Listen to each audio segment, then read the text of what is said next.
ભારત એટલે તહેવારોનો દેશ અને કોઈ પણ તહેવાર હોય ત્યારે તે મીઠાઈ વગર તો અધૂરો જ છે. અને હું તો એમ કહું કે દુકાનની આટલી બધી મોંઘીદાટ મીઠાઈઓ લેવા કરતાં જો ઘરે આટલી સરળતાથી આ મીઠાઈ બની જતી હોય તો કેમ ન બનાવીએ. અને અત્યારે તો દીપાવલીનો મુખ્ય તહેવાર છે તો કેટલી મોંઘી મીઠાઈઓ હોય છે, સામાન્ય પરિવારને તો પરવડે પણ નહીં. જો આ રીતે તમે ઘરે મીઠાઈ બનાવી લો ને તો તમારા ગેસ્ટ તો શું દુકાનને પણ આંટી મળે તેવી આ મીઠાઈ છે. તો ચલો રેસીપીની પ્રોસેસ જોશું. કેમ છો બધા? હું છું નિરાલી દુધાળ, ટ્રેસન ફૂડના કિચનમાં તમારું સ્વાગત કરું છું. તો સૌ પ્રથમ આપણે એક નોનસ્ટિક કઢાઈ લઈ લેવાની છે અને તેની અંદર 100 ગ્રામ જેટલો દૂધનો મોળો માવો લેવાનો છે. અને આ માવો પણ મેં ઘરે જ બનાવેલો લીધો છે. જો તમારી પાસે ઘરે અવેલેબલ ના હોય તો તમે બહારનો પણ પરચેસ કરી શકો છો. હવે એકદમ સ્લો ગેસ પર આ માવાને આપણે શેકવાનો છે અને થોડો લૂઝ બને અને થોડું ઘી સેપરેટ થવા લાગે ત્યાં સુધી આપણે તેને રોસ્ટ કરવાનો છે. અત્યારે આપણે સફરજનમાંથી એક યુનિક જ રેસીપી બનાવવા જઈ રહ્યા છીએ. તો માવો હવે આપણો શેકાઈ ગયો છે અને ત્યારબાદ એક સફરજન લેવાનું છે. અને સફરજન કેવું લેવાનું છે? થોડું રસવાળું અને થોડું માવાવાળું હોય તેવું લેવાનું છે.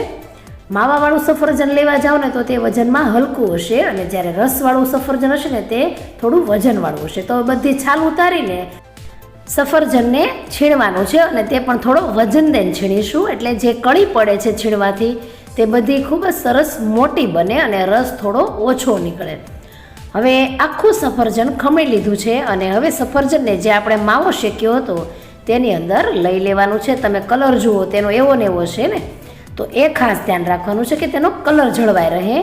એટલે થોડો માવો પહેલાં શેકી લેવાનો અને ત્યારબાદ ખમણીને તરત જ તેમાં એડ કરી દેવાનું છે. એ વાતનું ખાસ ધ્યાન રાખવાનું. હવે ગેસની ફ્લેમ સ્લો રાખવાની અને ધીમે ધીમે તેને શેકતા જવાનું છે. 3 થી 4 મિનિટ માટે આપણે સફરજનને માવા સાથે જ શેકવાની પ્રોસેસ કરવાની છે. ખૂબ જ સરસ આ સફરજનનો લચકો બને છે. તમને હું કહું છું કે જરૂરથી તમે બનાવજો. જો તમારે દીપાવલી જેવા તહેવાર ઉપર તો મીઠાઈ લેવાની જરૂર પણ નહીં પડે અને તમારા ગેસ્ટને તમે ટેસ્ટ કરવા આપશો ને તો તે માનશે પણ નહીં કે તે સફરજનનું કંઈક બનાવેલું છે. હવે 3 થી 4 મિનિટ થઈ જતાં તેની અંદર આપણે 1/3 કપ જેટલું ડ્રાય દેશી કોકોનટનું છીણ એડ કરી દઈશું.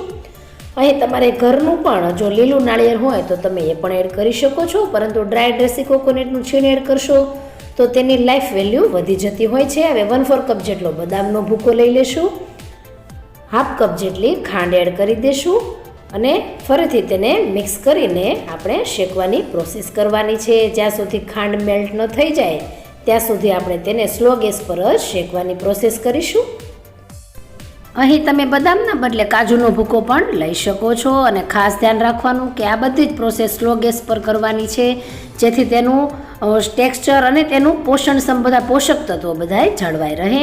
અને હવે સફરજનનો હલવો તમારે સ્ટોર કરવો હોય તો તમે 1 દિવસ માટે બહાર રાખી શકો છો અને આરામથી 10 થી 15 દિવસ માટે કોઈ પણ પ્રિઝર્વેટિવ એડ કર્યા વગર ફ્રીજમાં આરામથી સાચવી શકો છો. અને જો ફ્રીઝરના ખાનામાં સ્ટોર કરવો હોય તો આરામથી 2 મહિના તમે સ્ટોર કરી શકો છો. અને આ લચકો જો તમે ગરમા ગરમ ખાઓ તો ખૂબ જ મસ્ત લાગે છે. થોડો ઠંડો થઈ જાય તો તેના તમે ચોસલા પણ પાડી શકો છો અને હજી પણ વધારે ઠંડો થઈ જાય તો તેનો તમે રોલ પણ બનાવી શકો છો અને કોકોનટમાં સેજ આમ રગદોળીને તેના કટ કરશો તો તેના લુકમાં તો ચાર લાગી જશે. હવે આપણે તેમાં 1/2 કપ જેટલો મિલ્ક પાવડર એડ કરીશું. મિલ્ક પાવડર તમારી પાસે કોઈ પણ પ્રકારનો હોય તે તમે યુઝ કરી શકો છો. હવે 3 ચમચી ગરમ દૂધમાં મેં 7 થી 8 કેસરના તાતણા પલાળી રાખ્યા હતા તે દૂધ એડ કરી દઈશું. 1/2 ચમચી જેટલો એલચી પાવડર એડ કરીશું અને બધું સારી રીતે મિક્સ કરતા જશું અને ગેસની ફ્લેમ સ્લો જ રાખીને કૂક કરવાનું છે.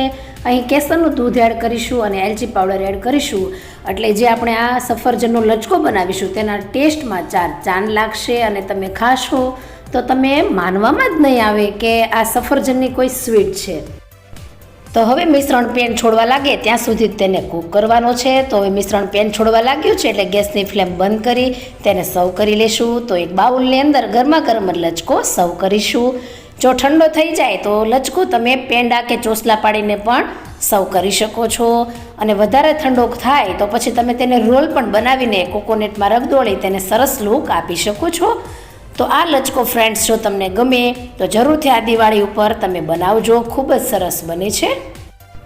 તો એકદમ સરળતાથી બની જાય અને તેને સ્ટોર કરવાની રીત સાથે આજે મેં તમને આ સફરજનનો લચકો શીખવાડ્યો છે. તો જરૂરથી બનાવજો અને ચેનલને સબસ્ક્રાઈબ કરવાનું ના ભૂલશો. રેસીપીમાં લાઈક અને કોમેન્ટ કરજો અને તમારા ફ્રેન્ડ સર્કલમાં શેર કરજો. આવજો.